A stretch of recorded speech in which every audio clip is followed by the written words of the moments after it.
കഴിഞ്ഞ ഒരു വർഷം മാത്രം ജൂതന്മാർക്കെതിരെ 3528 ആക്രമണങ്ങൾ ബ്രിട്ടനിൽ റിപ്പോർട്ട് ചെയ്യപ്പെട്ടിട്ടുണ്ട്. അതായത് ജൂതനാണ് എന്ന ഒറ്റ കാരണത്താൽ 3528 തവണ ആക്രമണമുണ്ടായി ബ്രിട്ടനിൽ. ഇത് ബ്രിട്ടന്റെ കാര്യം മാത്രമല്ല, ഒക്ടോബർ 7 ശേഷം ജൂതവിരോധം ശക്തിപ്പെടുകയും ജൂതവിരോധം തീർക്കുന്നതിന് വേണ്ടി ഒരാൾ ജൂതനാണെങ്കിൽ അവൻ കൊല്ലപ്പെടണം എന്ന വിശ്വാസത്തിൽ ലോകമെമ്പാടും ആക്രമണങ്ങൾ അഴിച്ചുവിടുകയും ചെയ്യുന്നു ഇസ്ലാമിക ഭീകരവാദികൾ. 9354 കേസുകളാണ് 2024 ജൂതവിരോധത്തിന്റെ പശ്ചാത്തലത്തിൽ അമേരിക്കയിൽ റിപ്പോർട്ട് ചെയ്യപ്പെട്ടിരിക്കുന്നത്.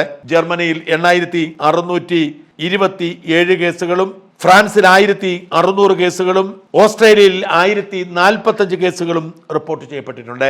അതിന്റെ പ്രധാനപ്പെട്ട കാരണം ഒക്ടോബർ 7 ഭീകരാക്രമണത്തിന് ശേഷം ഗസയിൽ ഇസ്രായേൽ നടത്തുന്ന ആക്രമണങ്ങൾ മുസ്ലിം സമൂഹത്തിനെതിരെയുള്ള യുദ്ധമായി കണ്ടുകൊണ്ട് ലോകമെമ്പാടും ജൂതന്മാരെ തീർക്കണം എന്ന വികാരം ശക്തിപ്പെടുന്നതാണ്. ഈ ജൂതവിരോധം അവർ അവസരം കിട്ടുമ്പോഴൊക്കെ തീർക്കുന്നു. എന്നാൽ ഇത് ബ്രിട്ടൻ ചോദിച്ചു വാങ്ങിയ മരണമാണ് എന്ന് വിലയിരുത്തുന്നവരുണ്ട്.